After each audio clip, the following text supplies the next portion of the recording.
Hey, for those that don't know me, I'm Landon, son of Ashley, and then I was the first grandchild of Jim Young. So I'm kind of up here just kind of representing all of the grandkids. Where should I start? Papa, that's what we called him. He was great and always had a drive for us. But sometimes he was, let's just say, a little embarrassing. I was at my orchestra concert and just got finished. I was talking with a friend. Well, that friend was a female. He was sitting back. I was about right there, sitting there with his phone, recording. Me talking to her. We were going through his phone, and he still had all of the pictures. He wasn't even trying to hide it. He also took us to do fun stuff. I remember one time we went to Visai. It was deer season. He took me hunting, but the entire time he was like, "Shh, you gotta be quiet. You're gonna scare away the deer." But whenever you're 11 years old, sitting in an Argo for almost 6 hours, let's just say, it's kind of hard. He would keep on seeing these deer, and I'd be like, "Papa, shoot it." And he's like, "Nah, too early." So it was around 7 o'clock, and he finally aimed his gun. There was a deer, probably where that wall is. Aimed his gun, shot it. Deer ran away. He missed.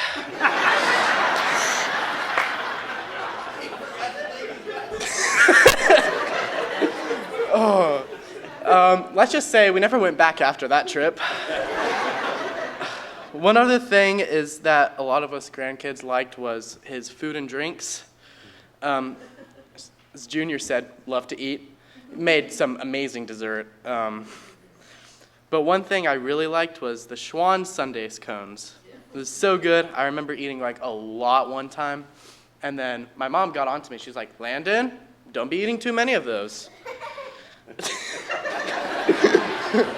And I remember Papa being like, "Oh, he's all right. What happens at Papa's house stays at Papa's house." But from any time we got to sleep over at his house or are in the shop, it was always fun. But I don't want to just make this about me, so I asked each one of the grandkids their favorite moment from Papa. So I'm just gonna. All right, so Kyson's favorite moment was when he built his first model car with him. He brought it up here. This is what it was. Basically, it took him 3 days to finish it, and then the last day was the paint job. Papa told him not to rush it or it would smudge. Guess what he did? He rushed it. He basically just painted the car, and then they all laughed at how it turned over. Kobe's favorite memory was he would take him little adventures over the summer, and one of her favorites is when they went to Canton Lake with his brothers and sisters, and they all played dominoes together. Jennings' favorite memory is any time they played chess. As Jennings said, quote, "It would take him an hour to make one move." And take him 4 hours to finish one game. Reynolds said her favorite memory is whenever Papa would come to the dance recitals. He'd always come to, I think, all of our stuff. Whenever he had the chance, he would always be there. Kendall's favorite memories were their jelly drop-offs. So basically, he would make these jams, and Kendall went to drop one off at Jason's house whenever he wasn't home, and Kendall put it in front of the door and did a little dance in front of the camera. Turns out they checked the camera, and they saw Kendall doing the dance. And they both laughed on the way home. Connor's favorite memory is whenever Papa would take him to school on late mornings, and they would go to McDonald's. Again, loved his food. Hadley's favorite moment was when they showed up to Grandparents' Day, and she got to ride home with him. Beckett's favorite moments came up with him making chocolate chip pancakes, eating ice cream together, and he loved to ride on his wheelchair. Hayes' favorite moment was when he helped pick up tree branches after the ice storm. as you all can see, we love Papa a lot, and we're obviously sad to see him go, but happy to see his new life in heaven. Thank you.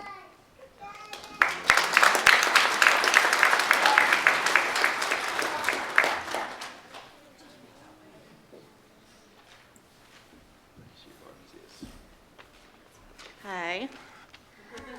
This is going to be hard. If you don't know me, my name is Chelsea. I'm the youngest daughter of Jim.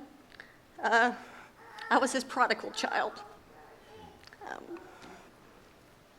Give me a minute just to... Okay. Well, where to start?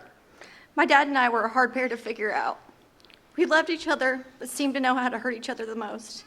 I guess that's an expected thing when two people are so similar. I can remember times when my dad was my greatest ally, like when I was 18. He came home to tell my parents I was pregnant. And instead of being mad and judgmental or met with harshness, he took my hands and told me it would be all right and that he would be there for it all. To the worst memory I have with him of that violence that ensued because of my drug addiction. But the same man who told me that he would be there for it all meant it, even when it broke his heart. My dad made a hard call that day that ultimately saved my life.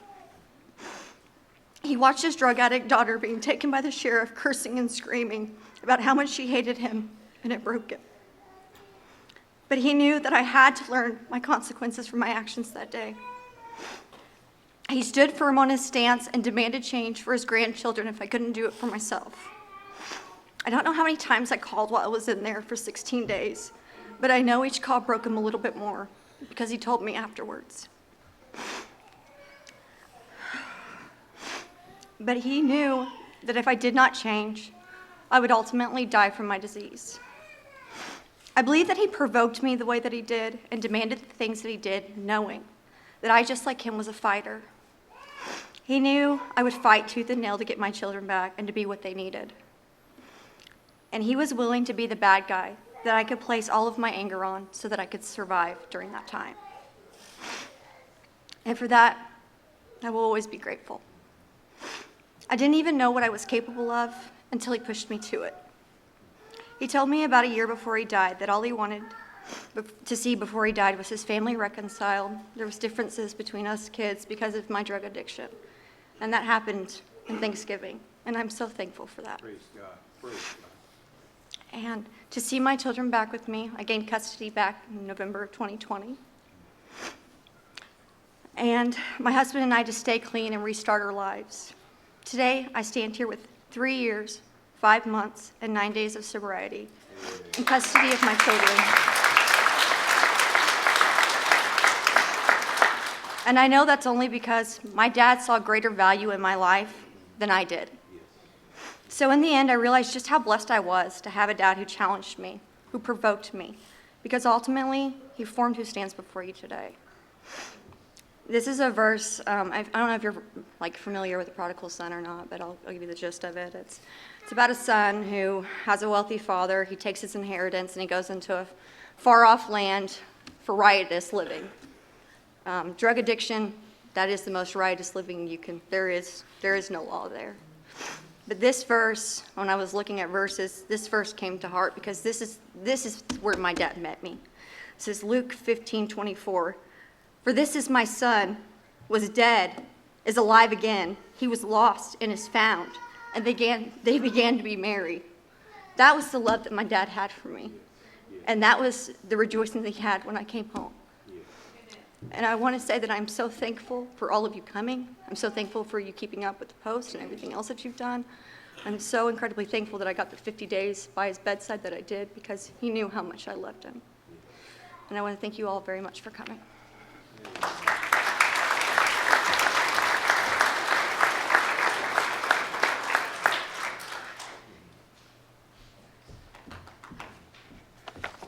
Hello. Mine's going to be a little bit more lighthearted, I promise. Okay, I have to read mine straight off here because I'm super ADD, and if I don't, Junior, I'm going to be like you, babe. I'm going to try to keep it on track. All right. Hello, everyone. I have one mission here today, and that's to keep the speech light and short which is impossible because I am Jim's daughter, but I'm going to do my best. But seriously, today, let's have some laughs because that's what my dad would have wanted. Many of you know me. Many of you know me, but for those who don't, I'm Ashley. I'm also known as my dad's favorite child. Yes, brothers, that's right. You can eat your hearts out. It was confirmed when we were in the hospital. Ask Chelsea. So, thank you all for being here to celebrate the life of our dad. As all of you know, our dad was a pretty special guy. I mean, if you can just look around today and see all the people, and I mean, I was having outpouring of people letting me know they couldn't even make it. So, I mean, there's so many people here, so thank you so much. He was a very special guy. I mean, he was fun, he was supportive, he was witty, he was loving, and he had a drive and endurance like no one else. Now, don't get me wrong, he was also opinionated, nosy, stubborn, a smart aleck, and he loved a good Facebook rant. I'm apologize if you were on the end of that Facebook rant at any point. Dad loved his grandbabies and never turned down the opportunity to watch them. However, you really take a risk having my dad as a babysitter for date night. I remember leaving Landon with him, and about 15 minutes later, I received a text, and I quote, "I think we got this potty training down to a science. Once I can get the seat off of his head."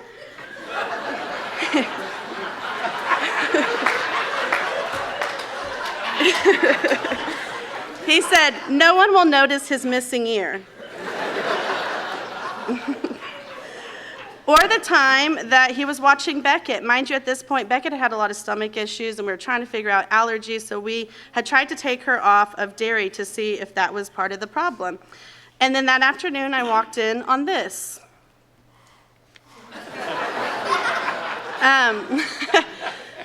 The next photo will show Beckett's it was me, obviously, but I'm called the fun sponge in my family. I'm the fun sponge that took it away.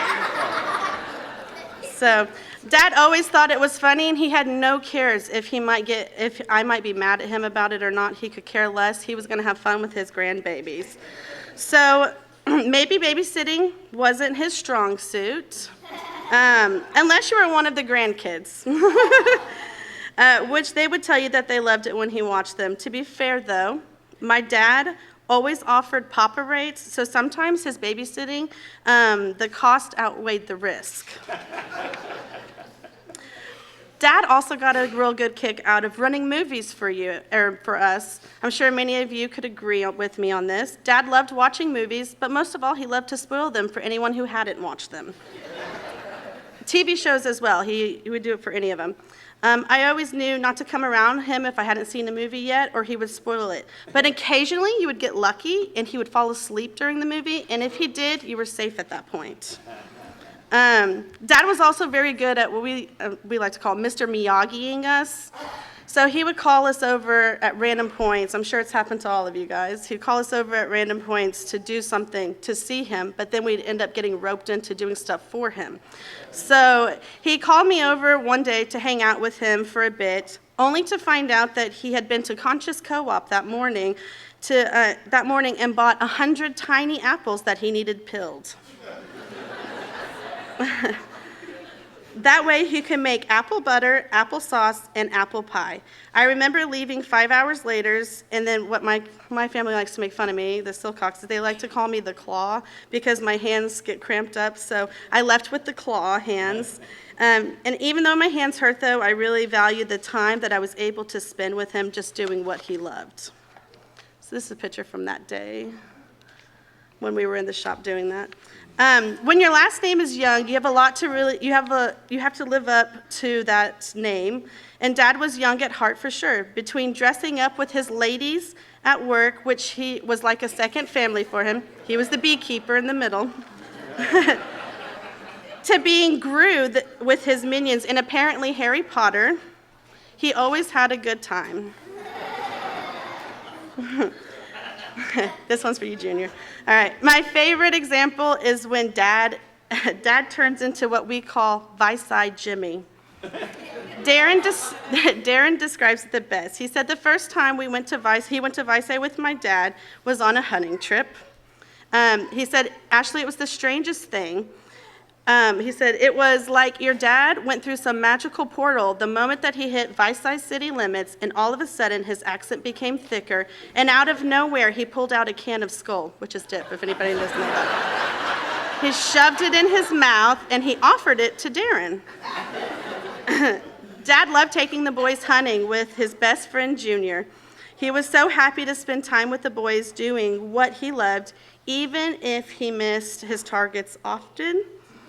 But Darren said, you have to put this in here, but one time he did hit 2 turkeys with 1 shot. So there's a picture of the boys. Dad loved Vici and all of the people that lived there. He really got a kick out of taking his kids every single time we went to Vici on his, what we call, Youth Rebellious Joyride Tour. That picture may or not have been influenced by alcohol. If you would like to find out more, you're more than welcome. Feel free to buy this book that he published. I might know someone who can sell it to you. Wink. Dad's love for us kids and grandkids was so obvious. He spent tons of hours at football, basketball, soccer, piano, orchestra, and dance. He loved cheering us on, unless he was watching me play soccer. He has been known to fall asleep or read a good book while watching me play. It always made me laugh, and I love to give him grief for it. As much as he loved us, he loved this girl the most. Okay, now I know you guys are going to think I'm going to put a picture of Annie up, but it wasn't Annie this time. It was my mom, of course. She has pushed him to be the best version of himself he could possibly be. My dad adored her, and he loved having her by his side for nearly 43 years. Even in his last days, he would light up every single time that she would walk into the room. Last Thursday, I remember her coming into the room. He smiled, but he was very tired. She told him that he needed some lotion. Now, mind you guys, my mom's not gentle whenever she was doing this. She was taking that lotion and just getting a good thing, and she was just rubbing him so hard, and I was like, good grief. So she started slathering it on him, and at this point, his heart rate was super high. It had been pretty high. But the weird thing is as she was putting the lotion on, his heart rate slowly started coming back down to like a normal rate. He was so relaxed, and in that moment, she stopped to get more lotion, so she had turned back around to get the lotion, and he was laying there, and I'm sitting over here in the chair, and he went to see where she was, and then and as soon as she turned back around, he closed his eyes really quick. So he liked to play a little game with us. So he closed his eyes, but you could tell that like he really enjoyed having all of her attention. She also loved him very much. She loved when he would make messes all the time that she got to clean up. Just kidding. They really did love each other very, very much. He also had a way to always make her laugh and smile. In Dad's last moments, my family was so lucky to witness what true love really looked like. My mom held in her hands as she whispered comforting words as he left this world. By far one of the hardest things that you could ever have to do, but it was one of the most beautiful things. I know that this is a hard day for a lot of us. It's easy to be sad during this time, but Dad would never have wanted that. He would have wanted he would have wanted everyone to come together and celebrate his life. Everyone knows that knows my dad knows he loves a good reunion. Do not be sad today. He is with God, free of pain, in that darn wheelchair. He is finally running to everyone who has gone before us, especially his first real favorite child, Annie. Thank you very much.